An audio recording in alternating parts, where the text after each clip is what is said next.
সপোনত সাপ দেখাটো শুভ নে অশুভ? যদি সপোনত সাপ দেখে তেন্তে কি কৰা উচিত? এই প্ৰতিবেদন আপোনাৰ বাবে। ভাৰতীয় সাংস্কৃতিক পৰম্পৰাত সপোনত সাপ দেখাৰ এক অতি গুৰুত্বপূৰ্ণ স্থান আছে। সাপৰ প্ৰতীকী তাৎপৰ্য বিভিন্ন সংস্কৃতি আৰু বিশ্বাসত বেলেগ বেলেগ হয়। ইয়াক শুভ আৰু অশুভ দুয়োটা ৰূপতে দেখা যায়। সাপ সম্পৰ্কীয় বিভিন্ন দৃষ্টিভংগী আৰু ধাৰণা আমি বৰ্ণনা কৰিম এটা কাহিনীৰ জৰিয়তে, যিয়ে সপোনত সাপ দেখাটো শুভ নে অশুভ সেই কথা বুজাত সহায় কৰিব। এখন সৰু গাঁৱত এজন সহজ সৰল আৰু ভাল মনৰ খেতিয়ক ৰমেশে তেওঁৰ পত্নী আৰু দুটা সন্তানৰ সৈতে এক সুখী জীৱন কটাইছিল। অতি পৰিশ্ৰমী আছিল ৰমেশ আৰু তেওঁৰ খেতিৰ উৎপাদনো সদায় ভাল আছিল। কোনো ডাঙৰ সমস্যা তেওঁৰ সুখী জীৱনত নাছিল।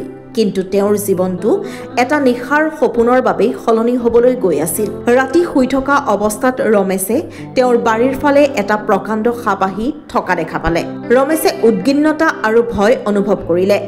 যেতিয়া সাপটো তেওঁৰ ওচৰ চাপি আহিল, তেওঁক চাৰিওফালৰ পৰা ঘেৰি ধৰি সাপটোৱে ফনা মেলি তেওঁৰ চাৰিওফালে থিয় দিলে। ৰমেশৰ হৃদয় স্পন্দন বাঢ়ি গ'ল। কিন্তু তেতিয়াই সাপটোৱে তেওঁৰ ফালে চাই ক'লে, ভয় নকৰিব, কিন্তু আপোনাৰ জীৱনত কিছু ডাঙৰ পৰিৱৰ্তন হ'বলৈ গৈ আছে। ৰাতিটো পাৰ হ'ল, কিন্তু ৰমেশে এই সপোনটোক বিশেষ গুৰুত্ব দিয়া নাছিল। এই সপোনটোৰ কথা ৰমেশে পিছদিনা ৰাতিপুৱা তেওঁৰ পত্নীক ক'লে। তেওঁৰ পত্নী সবিতাই সাপৰ সৈতে জড়িত কাহিনী আৰু বিশ্বাসৰ বিষয়ে তেওঁক ক'বলৈ ধৰিলে। আৰু ৰমেশৰ পত্নীয়ে ক'লে, আপুনি জানেনে, সাপক লৈ বহুতো বেলেগ বেলেগ বিশ্বাস আছে। সপোনত সাপ দেখাটো শুভ বুলি কিছুমান লোকে বিশ্বাস কৰে, কাৰণ ই জীৱনত পৰিৱৰ্তন আৰু পুনৰ জন্মৰ সংকেত দিয়ে।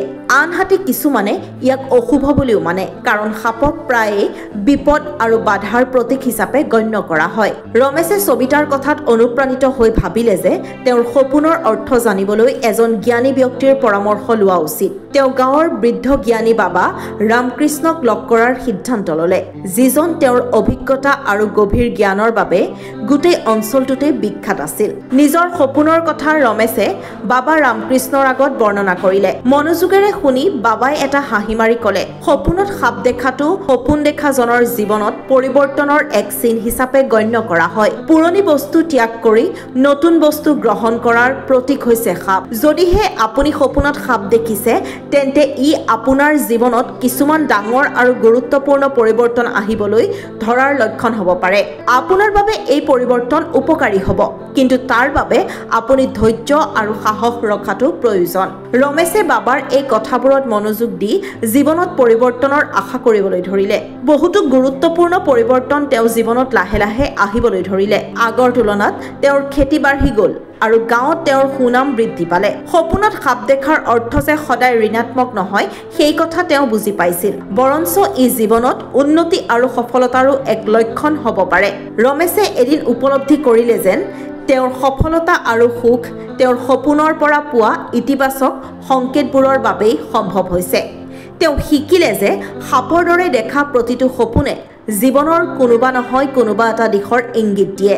এই কাহিনীৰ পৰা এইটো স্পষ্ট হ'ল যে সপোনৰ তাৎপৰ্য আৰু অৰ্থ ব্যক্তিজনৰ অভিজ্ঞতা আৰু বিশ্বাসৰ ওপৰতহে নিৰ্ভৰ কৰে। সপোনত সাপ দেখাটো সদায় শুভ বা সদায় অশুভ নহয়। ইয়াৰ অৰ্থ নিজৰ কৰে সপোনত সাপটোৱে কেনে আচৰণ কৰিছে, তাৰ অৱস্থা কি আৰু ব্যক্তিজনৰ জীৱনৰ পৰিস্থিতি কেনেকুৱা তাৰ ওপৰত। আমাৰ সপোনবোৰ বুজিবলৈ আৰু ইয়াৰ সম্ভাৱ্য অৰ্থ জানিবলৈ আমি এক মুকলি আৰু সাহসী মনোভাৱ গ্ৰহণ কৰা উচিত। সপোনৰ পৰা পোৱা সংকেতবোৰক গুৰুত্ব সহকাৰে বুজি পোৱা আৰু জনাটোৱেই কেৱল মানসিক শান্তি আৰু দিশ প্ৰদান কৰাই নহয়, বৰঞ্চ ই আমাক জীৱনত ইতিবাচক পৰিৱৰ্তন আৰু সফলতাৰ দিশতো পথ দেখুৱায়। News desk, rising north east.